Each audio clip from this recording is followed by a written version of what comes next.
Halo, assalamualaikum. Lagi-lagi soft spot saya soal TWS yang bisa pakai wireless charging membuat saya belanja sebuah TWS kali ini dari Aoki ya. Tenang, ini harganya sangat terjangkau di bawah 200.000, tepatnya Rp195.000, bahkan masih diskon kemarin apa cashback di Blibli ya. Waktu saya beli di tanggal 12/10 itu tanggal terakhir promo 10/10-nya Blibli ya. Mau tahu earphone-nya seperti apa? Yuk kita lihat dulu packaging dan kemasannya seperti apa dan apa yang terdapat di dalam boxnya ini.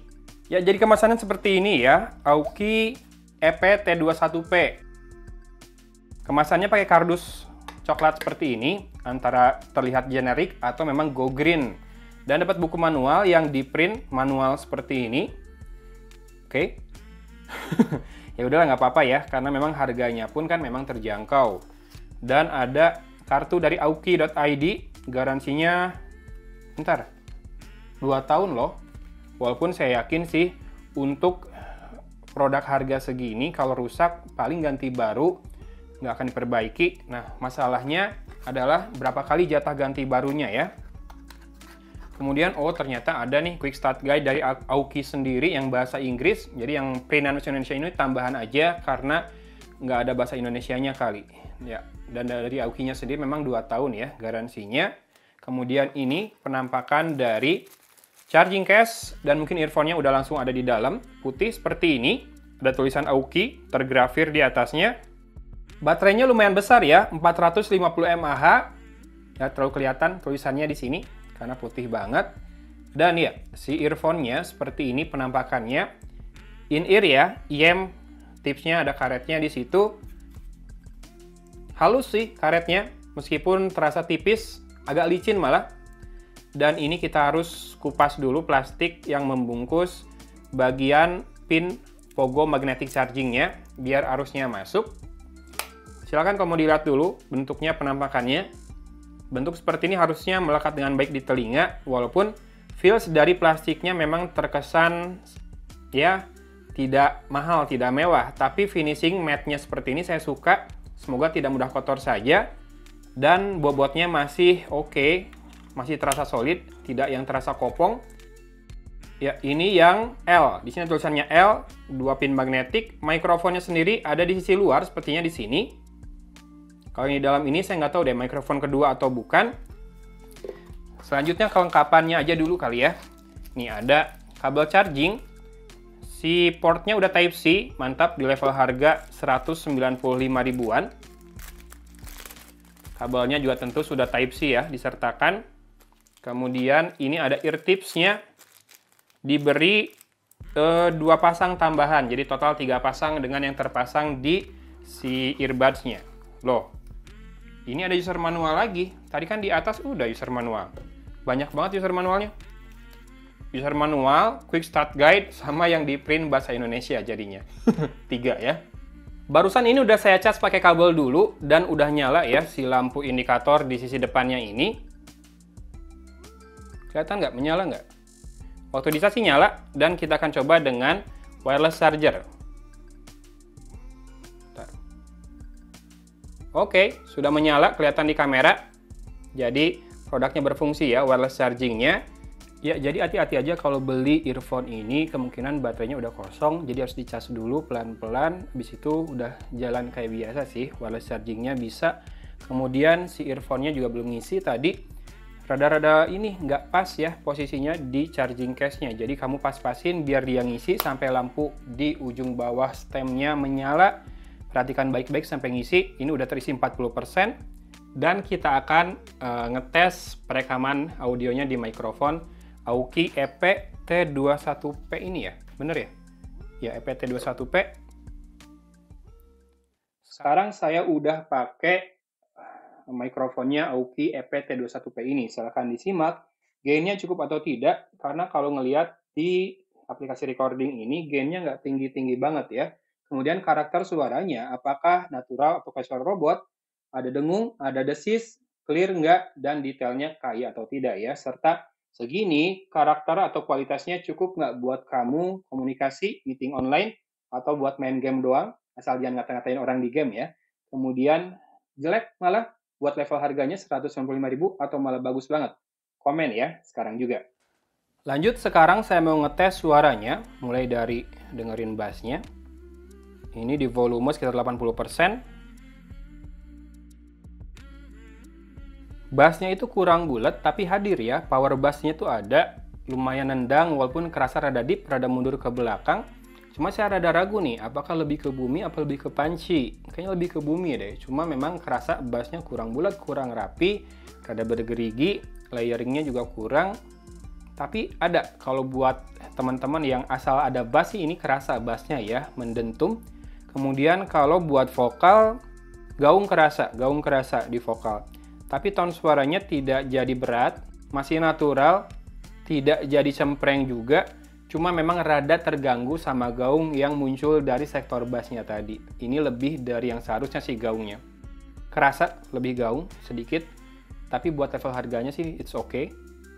Treble-nya ngecering loh, sparklingnya kerasa.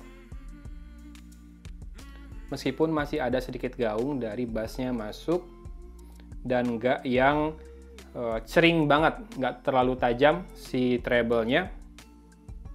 Tapi masih oke.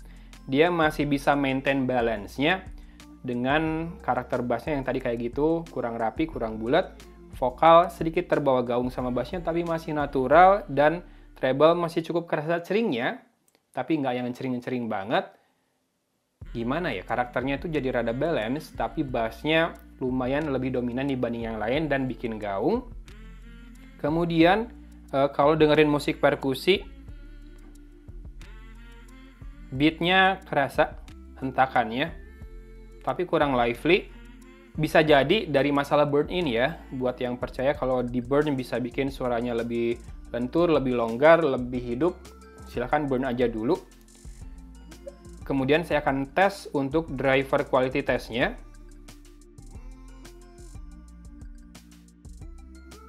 Ya, drivernya tadi saya pikir bagus di volume 80% ya. Pas saya penuhin ke 100% lalu diulang driver quality testnya. Di frekuensi rendah dia kerasa ada rattle, rada longgar sedikit gitu ya si drivernya. Nggak yang parah-parah banget sih, dan itu di volume terkencang aja ya kerasanya. Tapi di di frekuensi yang lebih tinggi, pas dekat-dekat ke puncaknya, burst-nya kencang banget. Gitu. Saya sampai kaget baru nemuin earphone yang burst-nya muncul kayak gitu selama saya ngetes TWS sejauh ini. Ya, oke, sekarang kita tes untuk surround sound-nya. Center. Right front rada terlalu dekat ke tengah. Right kanan banget. Right surround rada dekat ke tengah lagi. Back oke, udah proper. Left surround oke, arahnya betul tapi jaraknya kurang jauh. Left ya rada kurang jauh juga. Left front rada lumayan lah, walaupun arah akurat tapi jaraknya. Kemungkinan masalahnya di stagingnya nggak terlalu luas ya, tapi virtualisasi bisa munculin arah dengan tepat, arahnya 8 arah. Tinggal jaraknya aja yang rada susah dimunculkan di earphone ini. Jadi buat main game mungkin nebak arah bisa, tapi nebak jarak akan kurang. Saya masih main PUBG nih, dan saya pakai di kodek ESC-nya. Bener ya, dia punya kodek ESC.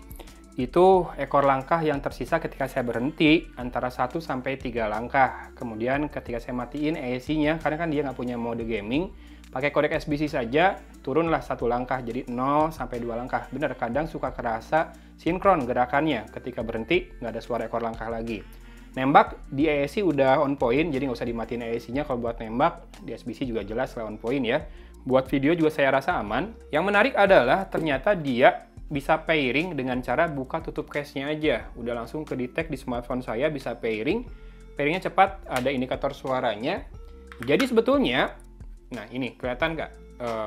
Tuh, dia harus pas banget si earphone-nya ngecas di case-nya sampai nyala lampunya, biar nggak ada masalah baterainya habis nggak mau pairing gitu ya. Baru setelah ngecasnya benar, kamu bisa optimalin semua fiturnya, termasuk bisa wireless charging.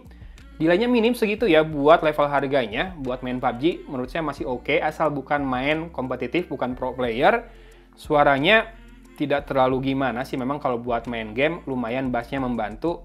arah juga kerasa, tapi jarak sekali lagi nggak terlalu kerasa ya di earphone ini. So, buat 195.000, saya bisa rekomendasiin buat mereka yang nyari earphone untuk berbagai kebutuhan. Buat gaming masih bisa, buat musik masih oke, buat nonton, buat podcast masih lumayan. Tinggal mikrofonnya. Saya akan coba dengarkan sedikit mikrofonnya di aplikasi yang tadi saya pakai buat ngerekam suaranya. Sekarang saya udah pakai mikrofonnya AUKI EP-T21P ini. Silahkan disimak gainnya cukup atau tidak, karena kalau ngelihat di aplikasi. Wow, mikrofonnya lumayan bagus. Untuk level harga segitu malah bagus banget. Tidak ada dengung, tidak ada noise, kemudian karakter suaranya walaupun masih rada beda, nggak terlalu natural, tapi nggak kayak suara robot juga. Dan gainnya ternyata cukup ya, nggak terlalu tinggi, memang gainnya kelihatan dari sound wave-nya, tapi segitu kalau menurut saya usable ya. So ini dia AUKI EP-T21P 195.000 yang mungkin fiturnya menarik buat dimiliki dan jadi earphone kere-hore yang lumayan worth the money buat dibeli ya. Kalau kamu memang mentok banget budgetnya segitu, dengan karakter suara yang cenderung balance, tidak terlalu menonjol kemana-mana, dan bassnya rada kurang rapi, tapi masih bisa deliver ke 3 sektor dengan cukup baik. So, ya, silahkan disimak, dirangkum semua yang saya sampaikan di video kali ini. Gitu aja videonya, thanks for watching. Dari Kota Cimahi, Agung pamit undur diri. Wassalamualaikum warahmatullahi wabarakatuh.